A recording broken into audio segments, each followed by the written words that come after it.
Bonjour chers amis, on continue notre session d'été 2024 écho sur le thème des clés de Pierre et du rôle du pape.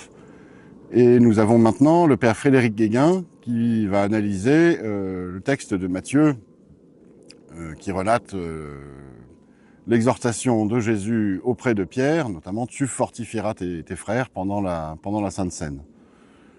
De la figure de Pierre comme lieutenant du Fils de Dieu sur terre.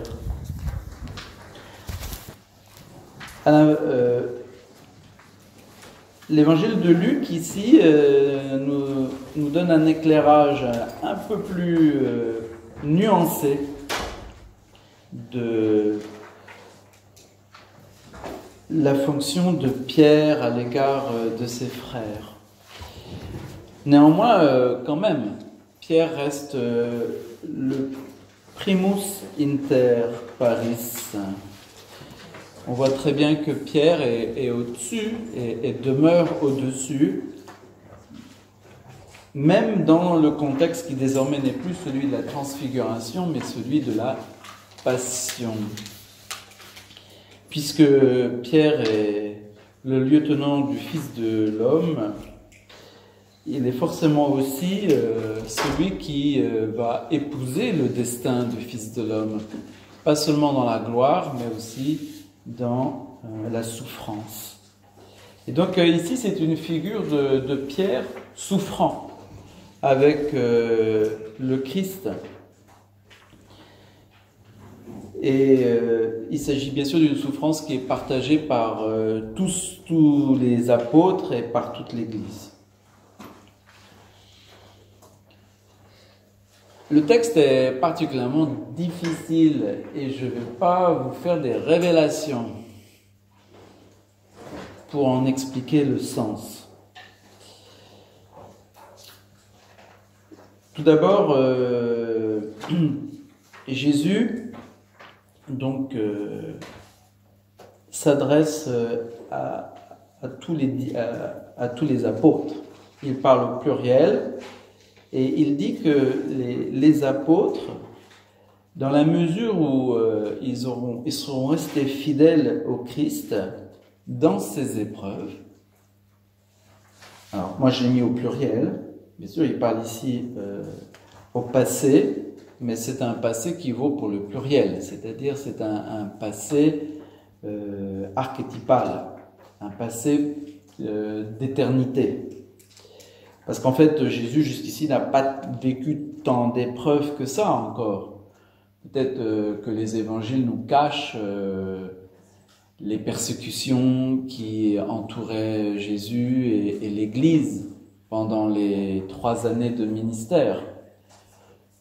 Quand on lit, par exemple, effectivement, Anne-Catherine Emmerich, on est interpellé par le fait que la situation était très conflictuelle et qu'au bout de 6 mois, déjà, les Juifs se montent contre Jésus et se montent contre les apôtres. Que soit dans Jean, toujours. Voilà, c'est chez Jean qu'apparaît le plus le caractère conflictuel du ministère public même de Jésus.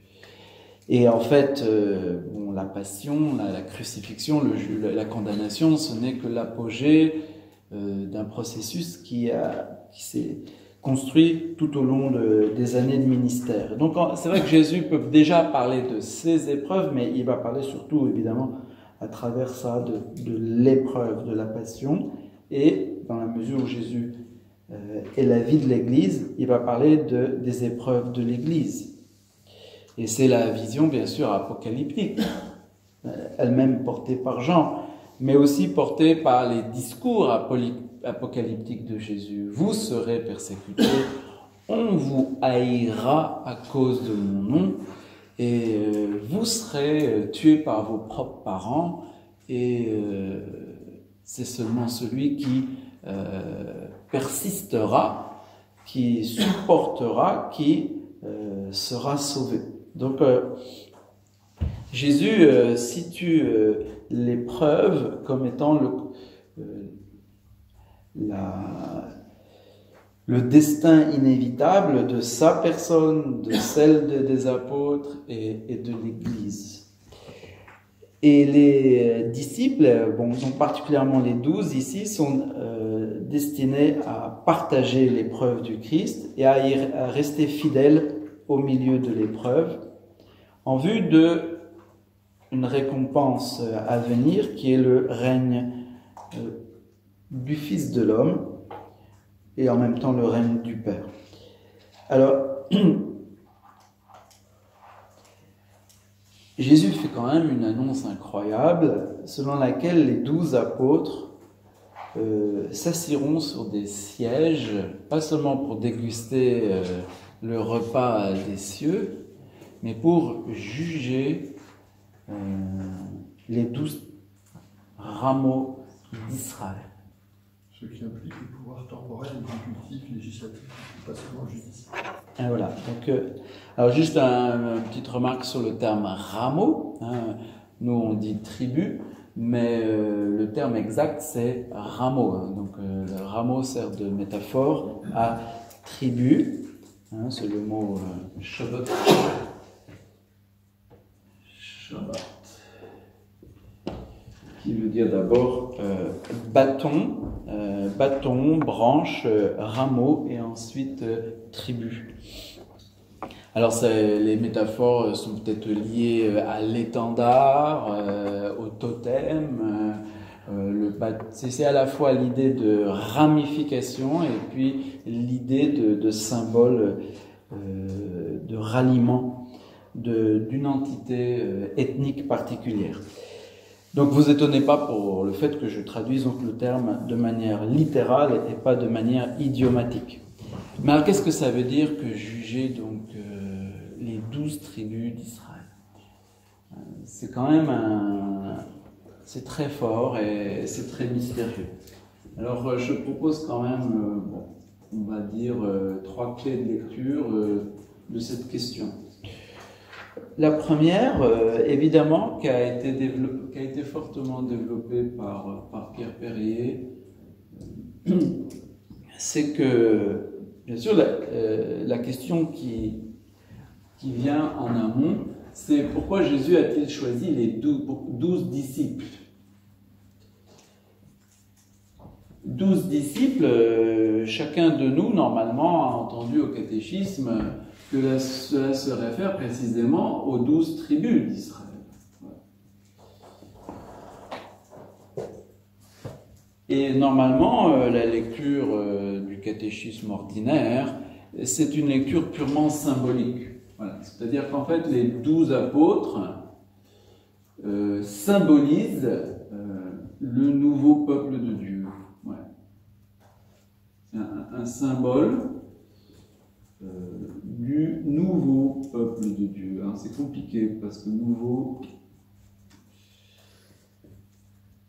En fait, à proprement parler, ça n'existe pas, le nouveau peuple de Dieu. Il y a l'Église est la continuation du peuple élu. Et pourquoi? Parce que normalement, il n'y a pas de nouveau peuple. Ce n'est pas le remplacement d'un peuple par un autre. Il n'y a pas de logique de remplacement. Alors, aujourd'hui, c'est une idée qui a beaucoup fait chemin. Il n'y a pas de substitution, comme on dit. Donc, normalement, dans la théologie catholique, substitution, la notion de substitution est aujourd'hui entièrement rejetée. C'est-à-dire qu'il n'y a pas un peuple qui remplace un autre peuple. Néanmoins, il n'y a pas de doute que nous avons des paraboles où Jésus établit une substitution, oui, mais ce n'est pas du peuple. Les vignerons.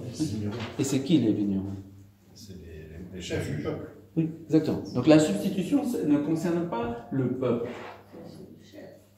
Elle concerne quoi? Elle concerne le sacerdoce.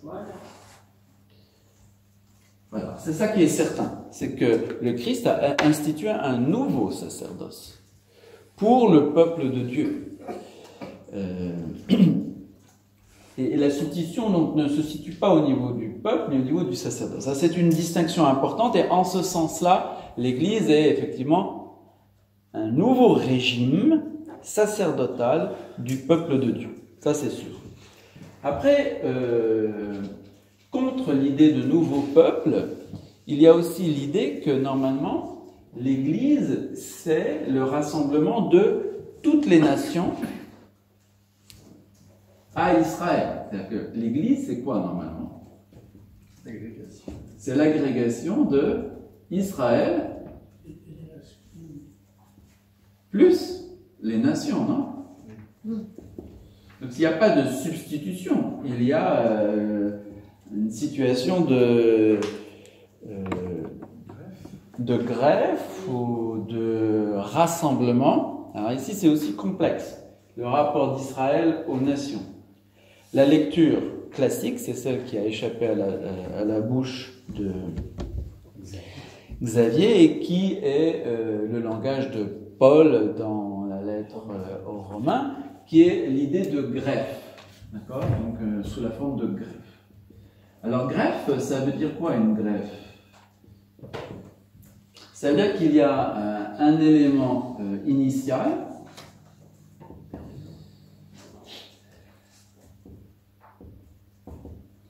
auquel vient s'ajouter un élément halogène. N'est-ce pas? Et cette adjonction de l'élément halogène à l'élément initial produit un nouveau développement. Un nouveau développement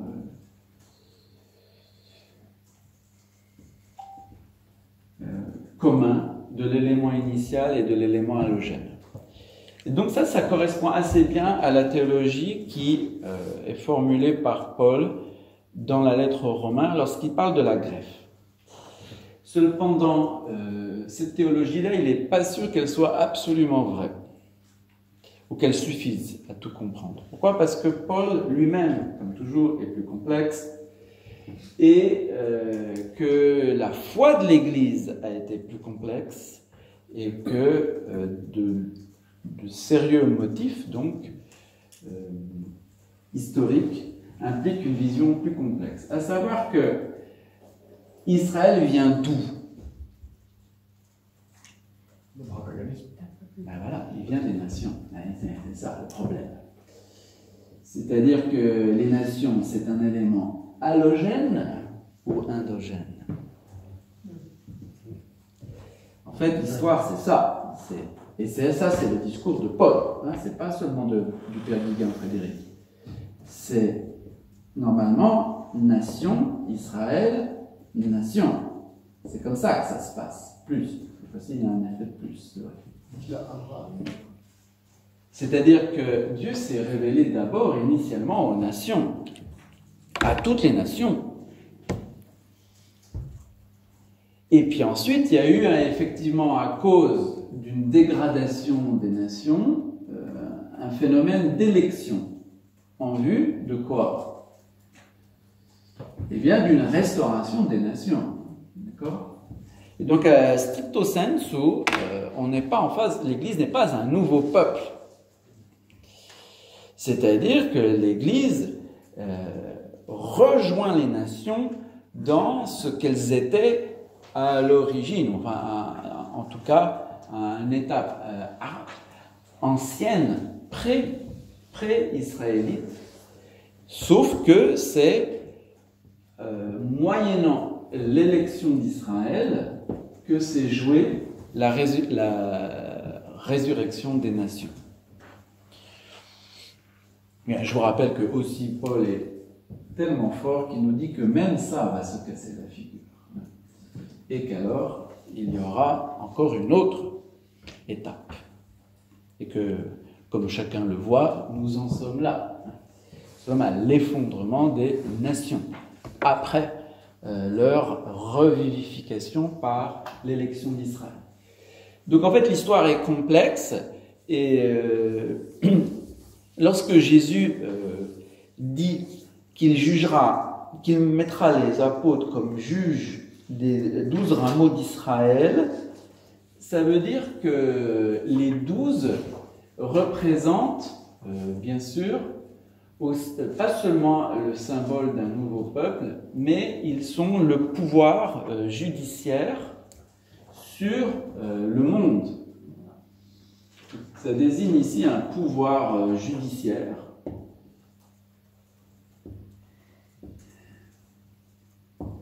En lien, effectivement, à la révélation d'Israël. Ça, c'est indéniable. Plus nation.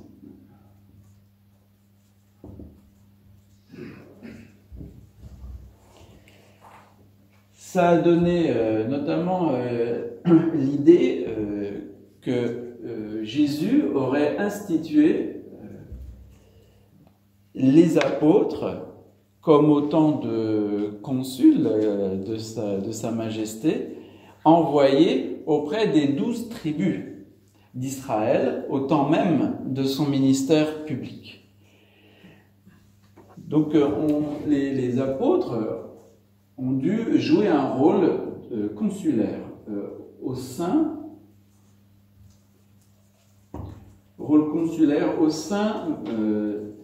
de la Palestine d'alors. Alors ça pose différents problèmes. Pourquoi? Parce que effectivement, à l'époque de Jésus, il n'y a plus les 12 tribus. Donc Jésus a dû envoyer ses apôtres pour chacune des tribus, pour chacun des chefs-lieux de ces tribus, d'un point de vue judiciaire, pour annoncer le règne de Dieu à chacune, mais dans un cadre plutôt idéal. Et c'est un peu encore comme aujourd'hui. Finalement, l'État d'Israël aujourd'hui a nommé ces régions en fonction des 12 tribus. Mais en fait, les 12 tribus n'existent plus. À l'époque de Jésus, comme vous savez, il n'y avait plus que 2 tribus en place. 2 à 3, c'est ça le problème. Il y a Simon qui est intégré dans Judas. Ouais, donc c'est ça. Il y a Lévi en plus. Et puis il y a Lévi. Alors ouais, normalement à l'époque, il y avait donc Judas, qui implique Simon un peu. Allez hop, on va le mettre dedans. Il y avait normalement les Benjamites qui s'étaient reconstitués, mais on ne sait pas trop comment. Les quoi? Les Benjamites. Les Benjamites étaient restés sur place. Ouais, bon. Et puis il y avait les Lévites, Oui. en tant que membres du clergé. D'accord? Et puis les 10 autres tribus avaient juridiquement complètement disparu. Alors, ça dit en passant, le texte dit 10, mais j'en trouve que 9 quand tu comptes. Tu peux compter comme tu veux, c'est soit 8, soit 9, selon que tu divises Joseph en Manassé, Ephraïm ou pas, ça fait 9, et sinon ça fait 8. C'est bizarre, mais le texte parle bien de 10 à un endroit. Ouais. Je n'explique pas la 10 pour 12. 10 sur 12. Ou 13. Ils sont dispersés dans le monde entier. Non, mais la question est Je peux compter que les Lévites, la partie Lévite Oui. a suivi Oui. les 9 tribus. Oui, mais non, parce qu'il était dans le temps majoritairement. Oui. Voilà, donc la réalité effective de la réalité judiciaire des tribus d'Israël à l'époque de Jésus, c'est quand même quelque chose d'assez nébuleux, quoi. Oui, qui avait-il en Galilée? Qui avait-il et comment cela fonctionnait? Est-ce que vraiment est-ce que les tribus se rassemblaient, ou ceux qui prétendaient vouloir reconstituer les tribus se regroupaient en chef-lieu? De quelle manière Jésus a... En tout cas, dans les évangiles, on n'a pas de traces particulières de ce rôle consulaire à l'égard des 12 tribus, mais on peut le supposer. Voilà, on peut le supposer, ça donne de l'épaisseur au moins à cette phrase de Jésus. Mais alors après, bien sûr, les choses se compliquent parce que il est où ce règne qui est le mien? Il est où le règne? Pas de souci. À venir, bien sûr. Voilà, où est-il ce règne à venir? Ah ouais, mais il faut que les 12 y soient. Allez, les 12, normalement, bah, on est tous partis au ciel, non? C'est normalement la lecture naturelle, non? Il s'agit de 12, que le règne est au ciel pour l'instant. Ben oui. Donc. Ils sont en train de manger là. Ouais, c'est ça. Le règne, il est au ciel. Non? Actuellement, oui. Actuellement, il est au ciel. Alors, il n'est pas seulement au ciel parce que nous croyons que le ciel est en relation avec la terre. Donc, il n'y a que pour les enfants, justement, qu'on dit que le royaume est au ciel. Nous, c'est fini. Nous, on sait qu'il est au ciel, mais il détermine la terre. D'accord? Ça veut dire que au ciel, les apôtres, les 12, exercent un jugement judiciaire sur l'humanité entière. Alors, on a dit que justement les apôtres exerçaient leur pouvoir judiciaire sur l'Église, et puis que c'était plutôt Dieu qui jugeait les autres, ceux qui sont hors de l'Église. Mais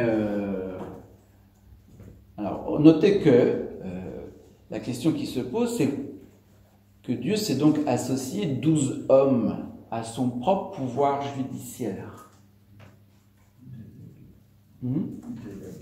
Il a délégué, mais il les a associés. Et en vertu de quoi sont-ils capables de juger les hommes? Ben, il le dit. Parce qu'ils sont demeurés auprès de lui dans ses épreuves. Exactement. Donc c'est parce que ce sont des hommes qui ont souffert. Hein. C'est leur souffrance. C'est leur souffrance avec Jésus qui leur mérite leur pouvoir judiciaire au ciel et sur la terre. C'est ce que dit l'auteur de la lettre aux Hébreux. Il dit, dans l'ancienne alliance, le prêtre, il souffrait pas. Et donc, comment pouvait-il intercéder? Mais maintenant, nous avons un prêtre qui a souffert ce que nul homme ne pouvait souffrir, et donc il est devenu le juge des êtres de chair aussi, il précise. Il ne peut pas être juge des anges parce que les anges ne souffrent pas comme les êtres de chair. Donc le Christ est devenu le juge des hommes parce qu'il a souffert. S'il était resté glorieux, il ne pourrait pas nous juger parce qu'on pourrait toujours lui dire « Mais moi j'ai souffert !» De quoi tu me juges sur la morale? Mais moi j'ai souffert. Mais c'est justement, Jésus va te dire, ah bon, t'as souffert? Regarde. Et là, on va tous dire, bah oui, c'est clair que il n'y a pas photo entre ma souffrance et la tienne. Je ne peux pas te dire, justifie-moi parce que j'ai... Non. Et c'est ça. Et ça veut dire que, de la même manière, je fais une comparaison, de la même manière que Jésus s'est choisi la Sainte Vierge pour être sa mère, et c'est parce qu'elle est la plus sainte des femmes qu'il en fait l'Immaculée, et non pas l'inverse. C'est pas l'Immaculée qui en fait d'elle une sainte. C'est parce qu'elle est personnellement la plus sainte des femmes de toute l'histoire qu'il l'a choisie pour jouer ce rôle de l'Immaculée. De la même manière, ces 12 hommes qui nous semblent anodins, Jacques, Pierre, Barthélemy, sont des hommes qui vont véritablement souffrir pour le Christ. Et sans doute, ça doit être parmi les plus grands saints de l'histoire pour qu'ils deviennent, eh bien après, les juges du ciel et de la terre. Une question pertinente, j'en vois bien 11, qui est le 12e? C'est Judas. Ah oui, il a été remplacé par Matthias. L'élection était pas fort en jeu. Alors donc du coup, en tout cas, voilà, vous voyez, vous percevez ici qu'on touche à un grand mystère. C'est-à-dire que lorsque on a une vue banalisante des apôtres. Mais Dieu n'en a sans doute pas à cette vue-là. Et pour en revenir à la Vierge Marie, c'est parce qu'elle est immaculée qu'elle est sainte. Non, c'est l'inverse. C'est l'inverse. C'est parce qu'elle est sainte que Dieu lui donne la... Elle est morte. Il avait tout une avance. Oui, c'est envers. Et donc c'est la même manière. C'est parce qu'ils sont les plus grands martyrs de l'histoire qu'ils ont été choisis pour être les 12. Et pour pouvoir ensuite être les juges de l'Église, c'est-à-dire de l'ensemble de l'humanité en relation à la révélation divine. Et encore une fois, dans le judaïsme, juger signifie aussi diriger. Hein. Alors après, évidemment, je ne sais pas comment ça se passe au ciel. En tout cas, ils dirigent sans doute le combat eschatologique sur la terre, du plus haut des cieux. C'est-à-dire que c'est eux qui sont général en chef des anges et des âmes des justes qui continuent sur la terre à faire advenir le royaume de Dieu. Nous l'avons commencé dans la souffrance, dans la chair, et bien nous poursuivrons ce que nous avons fait déjà ici-bas, mais sans souffrance dans la gloire par le haut, après l'avoir vécu dans la souffrance par le bas. Mais on sera tous engagés dans l'histoire. Et donc les apôtres sont des généraux en chef.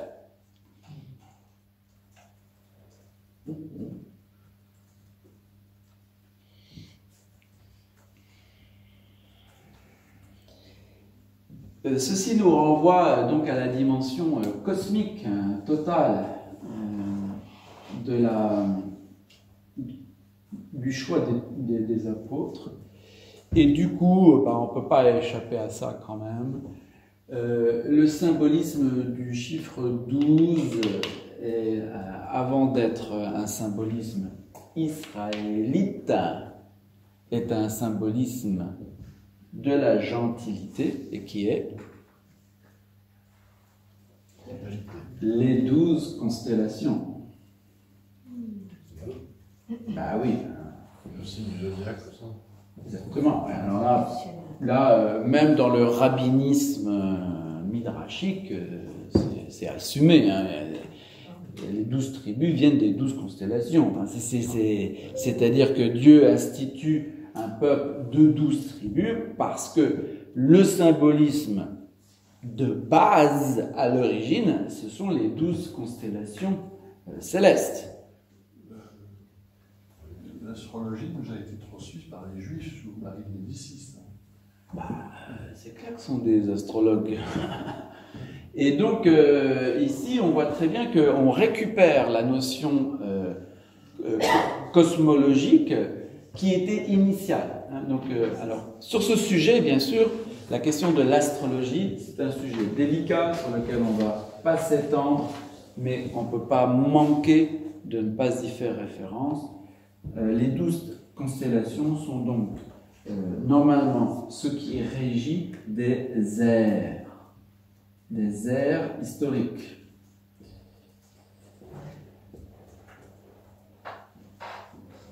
En fonction, bien sûr, de la constellation prédominante. Donc, ère du taureau, ère du bélier, ère du poisson, ère du verseau. Voilà. Donc la question des cycles cosmiques, en tout cas, c'était dans la tête de ces gens-là, et elle est restée jusqu'à nos cathédrales. Hein. Nos cathédrales, toutes, assument pleinement l'origine astrologique de la fondation de l'Église. Il n'y a que les temps modernes.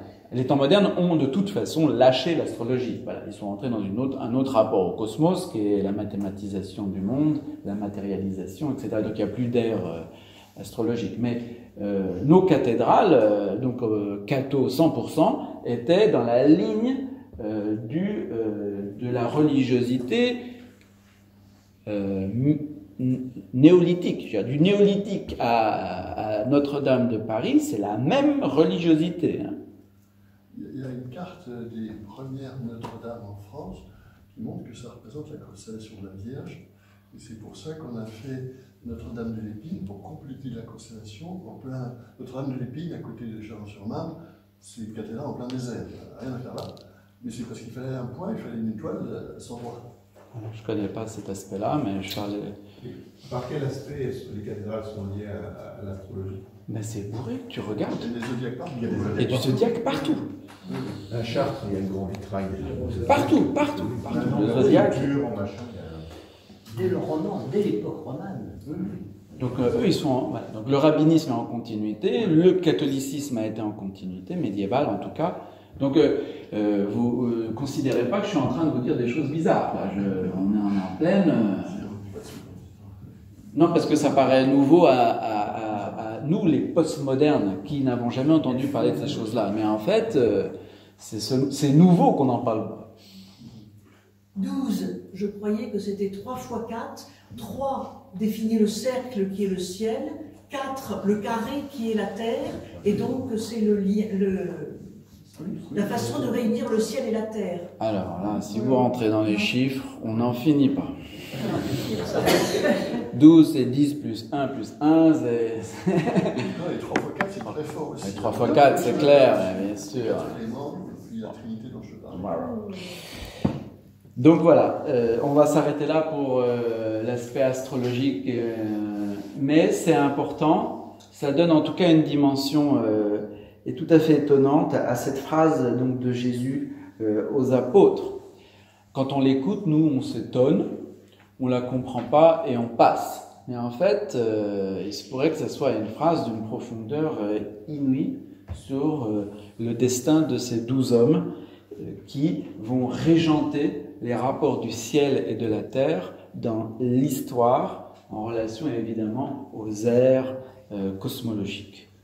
Je précise une petite chose, c'est qu'en Deutéronome 4, Dieu dit qu'il a donné des astres aux nations, et que ça ne concerne pas Israël. C'est dit explicitement en texte, hein, je vous le cite si vous voulez.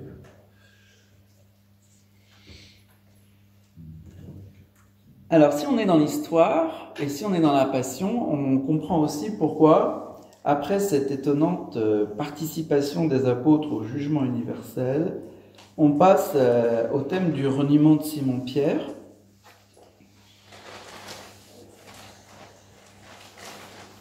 Et donc à la figure de Satan.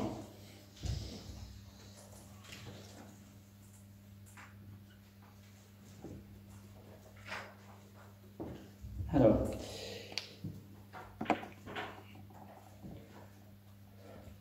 je ferai d'abord une petite remarque structurelle. Quand on a récité la fameuse confession messianique de Pierre à Césarée de Philippe, on n'a pas manqué de rappeler par quelques-uns que quand même après Jésus traite Simon de Satan. Donc on voit très bien qu'à chaque fois que l'on va affirmer le pouvoir judiciaire des apôtres, ou de Pierre en particulier, immédiatement on a en opposition Satan. On voit que la structure est la même. Voilà. Alors pourquoi Satan? Alors, bien sûr, notre compréhension de Satan en tant qu'ennemi de Dieu, ennemi du genre humain, l'homicide depuis les commencements, ennemi de l'Église, ennemi du règne du Christ, père du mensonge, tout ça nous paraît raisonnable dans ce contexte. Puisqu'on affirme le règne de Dieu, il est normal que en contraposition apparaisse l'ennemi de ce règne. Mais en fait, donc ça vous le savez, je ne vais pas vous le répéter. Ce sur quoi je veux m'arrêter, c'est des choses que vous savez moins. À savoir que j'ai insisté sur la dimension judiciaire des 12 apôtres. Ce sont des juges de quoi? À l'intérieur d'un tribunal céleste. Je vous rappelle que tout le monde va parler au tribunal céleste, puisque Jésus a dit que la reine de Saba va se lever au jour du jugement, et c'est elle qui va condamner les habitants de Judée. Et donc je veux dire que, ou de Ninive, c'est-à-dire que l'action judiciaire de Dieu est participée par un collège de juges et ensuite par les voix pourrait-on dire de tous les, comment on appelle ça là, les jurés, il y aura des jurés. Des avocats aussi. Il y aura des avocats. Et des accusateurs. Et il y aura... Merci, voilà ce que je voulais. Je vous rappelle que Satan, d'un point de vue technique, ça veut dire l'accusateur.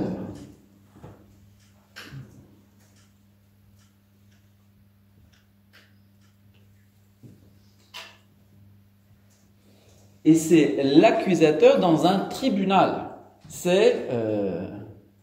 le promoteur de justice. Le promoteur de justice. Voilà, c'est exactement ça, c'est le promoteur de justice. Surtout s'il n'est pas la justice. Par contre, il promeut tout ce qu'il fait. C'est-à-dire qu'il justifie le fait qu'on soit mis en accusation. L'avocat du diable d'autrefois. On ne le fait toujours. Non, c'est jamais une servi par soi-même. Pardon. Et donc c'est pour ça que Satan apparaît là. C'est-à-dire qu'il va y avoir un conflit juridique entre la justification du juge d'un côté et puis l'accusation par le promoteur de justice. Satan va avant d'être le petit diable qui nous met des bâtons dans les roues, Satan à l'origine est un dieu dans la représentation du divin antique. C'est le dieu de la justice. C'est-à-dire, c'est le Dieu qui représente devant Dieu, eh bien, les réquisites de la justice. Et qui accuse chaque âme devant Dieu. Ben, on a un petit reste dans le fameux prologue du livre de Job. Dieu déclare la justice de Job, et Satan lui dit, bon, d'accord, parce que justement, tu ne l'as pas fait souffrir dans la chair. C'est facile d'être juste quand tout va bien. Laisse-le-moi, je m'en occupe.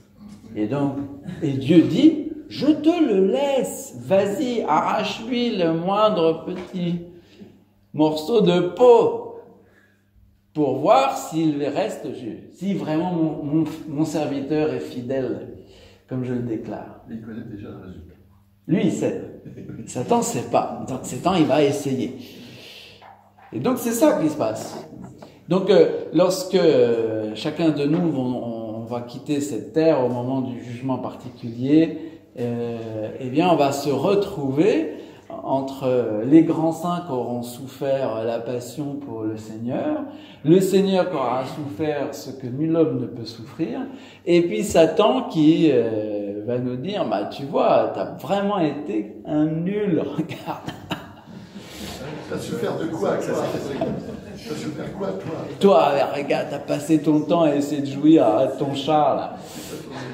T'appelles ça vertu, talent, mérite, mais rien du tout. Et néanmoins, Dieu qui connaît les cœurs dira ainsi. Il n'y a pas eu que des moments faciles. Seigneur, tu sais bien que je t'aime. Voilà. Donc, Satan, comme pour Job, il va passer au crible ces fameux juges de l'humanité. Il va les passer au crible. Il va leur arracher la peau, il va leur planter des clous dans les mains, il va les flageller, il va les calomnier, il va les...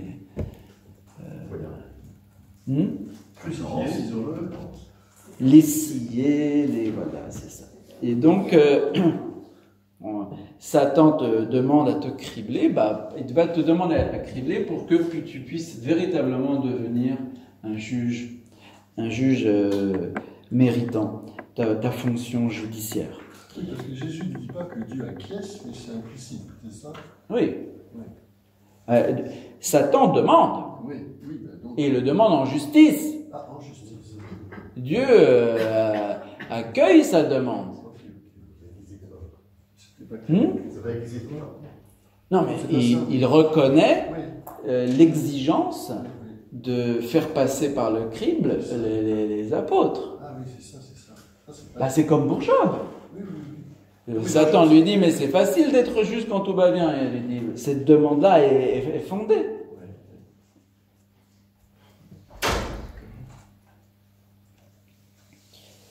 Mais Jésus promet donc à Pierre qu'il aura prié pour lui, de telle sorte que sa foi ne manque pas. C'est raté. Et c'est raté.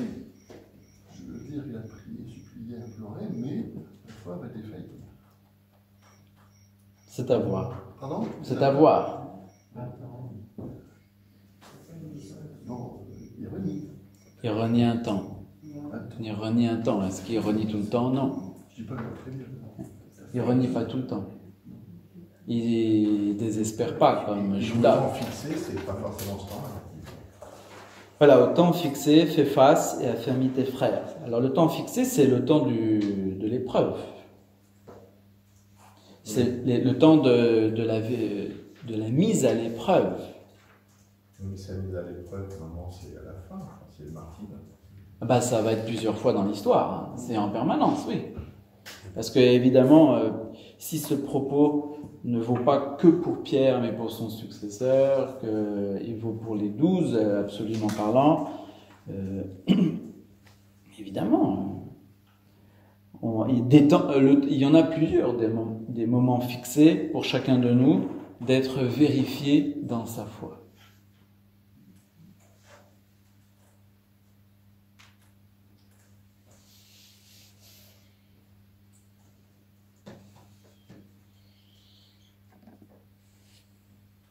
Et ça va pas s'arranger. Alors voilà, dans une vision historique, ça rejoint ce que j'ai prêché ce matin, t'étais pas là, tiens, t'aurais pu m'entendre. Sur cette question-là, c'est que le dévoilement de la vérité implique en même temps le dévoilement du mensonge. Et par conséquent, la vérification de notre adhésion à la vérité par la confrontation avec le mensonge. Si bien que ça ne va pas s'arranger ici, parce qu'en fait, plus nous sommes confrontés au mensonge, plus nous grandissons dans la vérité. Ça s'arrange en termes de vérité, mais c'est un prix qu'humainement on aurait bien voulu s'en passer, mais au prix du dévoilement du mensonge.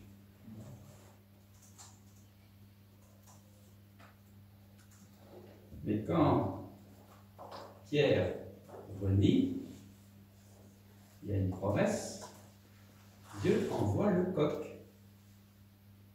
Oui. Il faut qu'il prenne conscience de son reniement. Oui. Alors, qu'est-ce que c'est que ce coq? Ah ben là, donc le symbolisme du coq, c'est simple, non? La France. Le coq, hein, c'est clair, hein, le symbolisme du coq, là, c'est le réveil du sommeil. Hein. Voilà, c'est le réveil. Donc, il nous envoie des réveils. C'est le réveil du sommeil, Réveil. plus l'annonce du soleil. Oui. Et j'ai dit annonce, pourquoi? Parce que moi j'ai appris ça grâce à Froget d'ailleurs, grâce à son bestiaire, parce que je ne suis pas un homme de la campagne, donc pardonnez-moi si j'étale mon ignorance, mais le coq chante avant le soleil.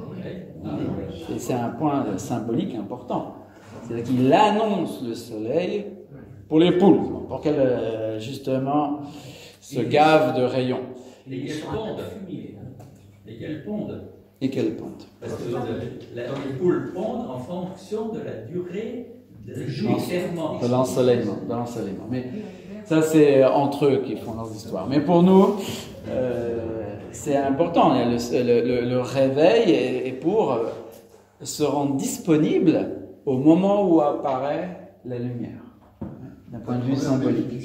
Les 18 bénédictions, le judaïsme porte sur le coq, qui prévient justement que le jour va se lever. Non, mais c'est une bénédiction aussi pour la France, parce que la France ose mettre un coq au sommet des églises. Donc ça veut dire que, d'une certaine manière, la France sera coq. Il faudrait qu'elle le fasse.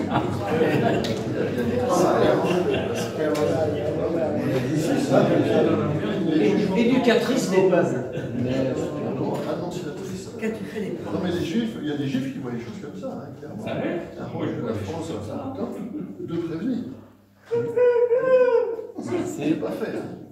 Portugal Pour aussi. l'instant. Les Juifs voient quoi, tu dis? Le rôle de la France de prévenir le monde que. le Messie arrive.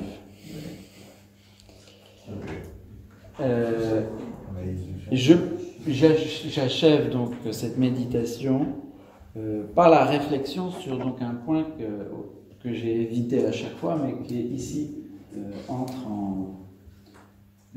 en ligne de compte et constitue un point parallèle.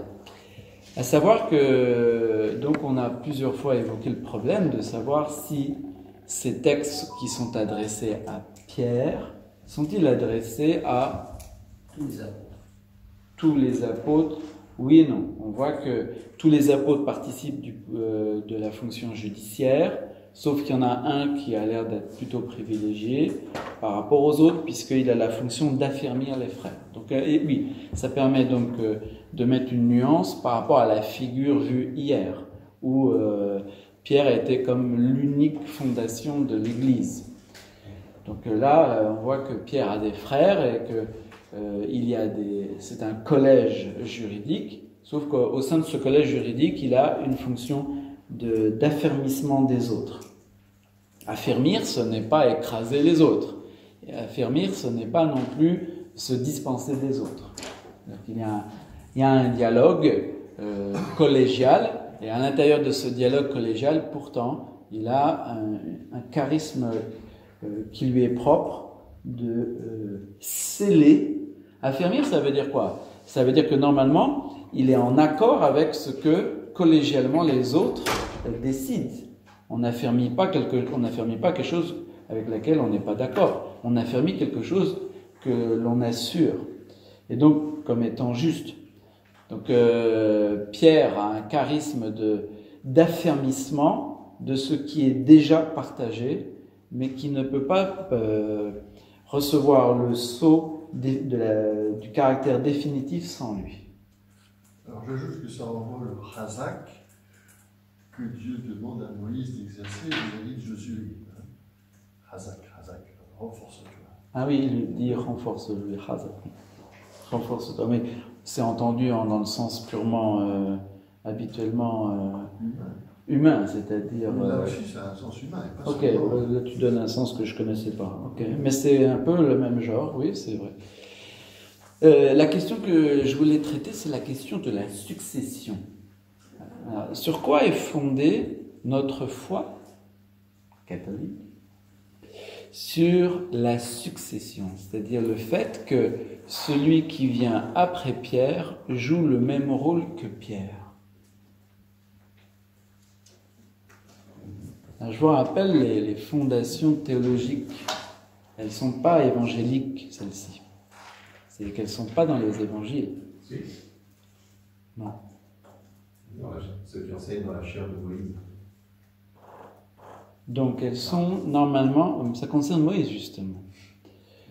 Mais c'est vrai que c'est la même, donc c'est cette logique-là. Donc normalement c'est la tradition apostolique. Ça c'est ce qu'on appelle la tradition apostolique orale.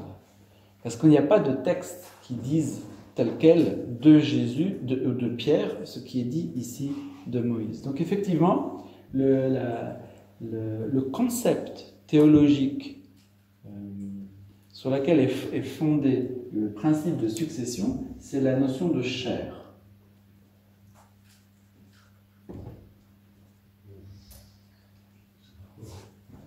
Et la notion de chair elle-même est fondée sur la notion de C'est cher, cathédrale. une cathédrale. Ouais. Elle est fondée sur quoi? Dans le christianisme. L'imposition des Je vais être assis. L'évêque. Ouais. Elle est fondée sur la notion de fondation d'église.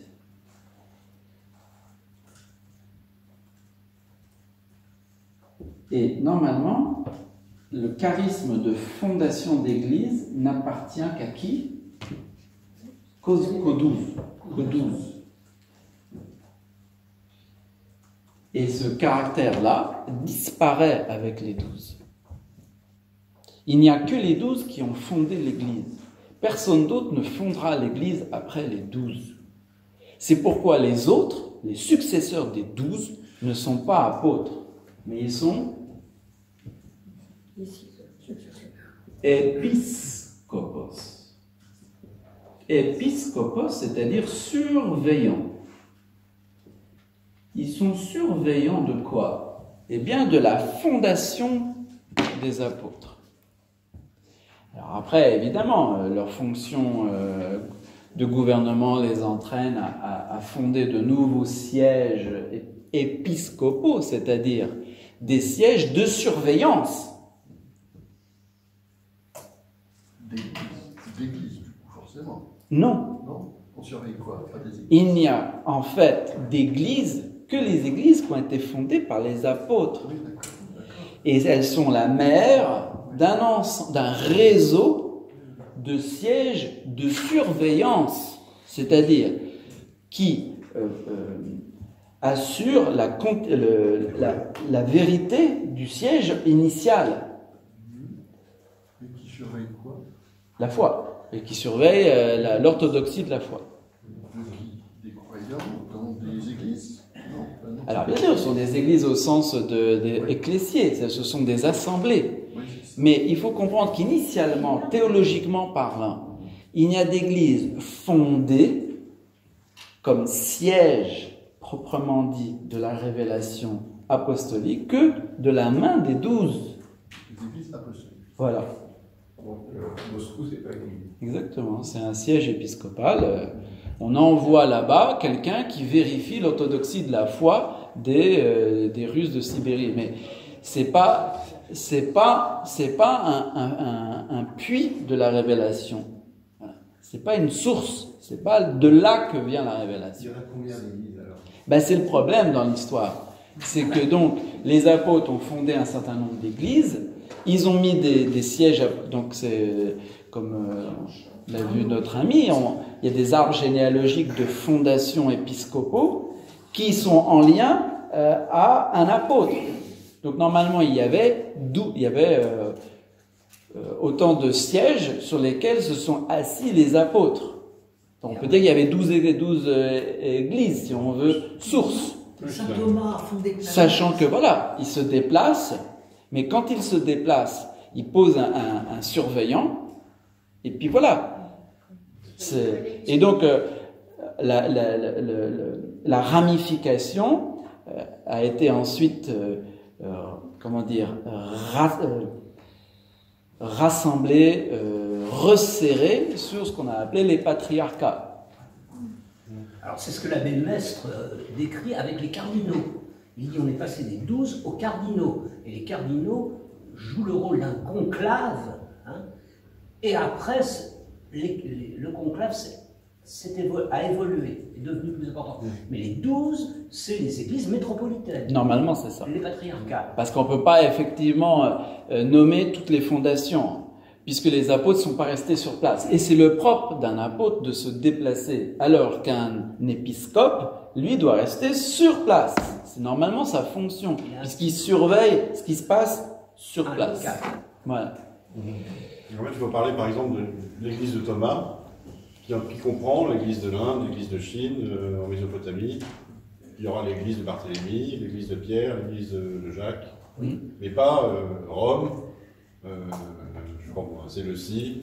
Alors, donc, la chaire, elle est située, elle est géographiquement située comme point de départ. Alors, effectivement, Thomas À quelle église sera attaché-t-il? À Jérusalem. Ils sont tous à ce moment-là. Non, parce que Pierre va se positionner à Antioche. Il va élever sa chaire apostolique à Antioche. Antioche ou Rome alors, Pierre? D'abord à Antioche. Et ensuite, il va se déplacer à Rome et y rester. Et donc ici, on touche au point final. C'est que donc, le principe de succession est lié au lieu géographique où se trouve l'apôtre comme fondateur. Plus, donc il y a la notion de fondation qui elle-même, à cause du problème de où se trouve l'apôtre, devient le lieu du martyre de l'apôtre, au sens de sa mort. Par le fait de mourir, l'apôtre fait passer à la chair son charisme de fondation. Et à ce moment-là, on ne parle plus d'apôtres, mais on parle seulement des lieux géographiques où les apôtres ont fait la passation. Alors il est vrai que beaucoup d'apôtres sont morts en mission. André meurt à Patra. Il ne fait pas de Patra un siège apostolique. Non. Jacques sur les côtes de Galicie. Non, il ne meurt pas en Galicie, il meurt à Jérusalem. Mais le grade je sais plus où il est décapité. C'est à Haïfa? Je crois que c'est sur les bords de Méditerranée. Bon, mais en tout cas, dans le cas de Pierre et de Paul et d'un certain autre, le problème, il est là. C'est que Pierre se déplaçant, on ne va pas revenir à Jérusalem, on ne va pas revenir à Antioche, mais surtout par leur acte de mort, eux, ils font la passation de leur charisme apostolique au siège. Et ça ne bougera plus du siège, c'est-à-dire que l'église de Lyon, l'église de Rennes, l'église d'Angleterre n'existe que par l'église de Rome, du point de vue de sa fondation. Donc, seul Rome est apostolique, les autres sont épiscopaux. Voilà le rapport. Et c'est dans ce sens-là que tout ce que l'on dit de Pierre, en particulier, et les charismes propres. Alors, en effet, la question qui se pose, c'est que si un apôtre meurt comme saint Thomas, avait-il un charisme propre par rapport au collège apostolique? Eh bien non. Il avait un charisme apostolique indéniable, puisqu'il a converti un continent asiatique complet. Mais il n'avait pas de rôle, il n'avait pas un charisme par rapport aux autres. Et donc la question qui se pose, c'est ça. C'est quels sont les apôtres qui avaient un rôle par rapport au collège? Jacques. Alors, voilà. Et Pierre, Jean, Paul a été intégré comme tel. Judas, la finance. Alors, Paul, c'est le problème. Il est considéré comme les 72. Non, mais pas. Ouais. En tout cas. Donc la question de la succession, voilà, elle est liée à ça. Et du coup, c'est en ce sens-là que ce qui est dit de Pierre doit s'appliquer à son successeur sur le siège sur lequel il a lui-même déposé sa propre charge apostolique.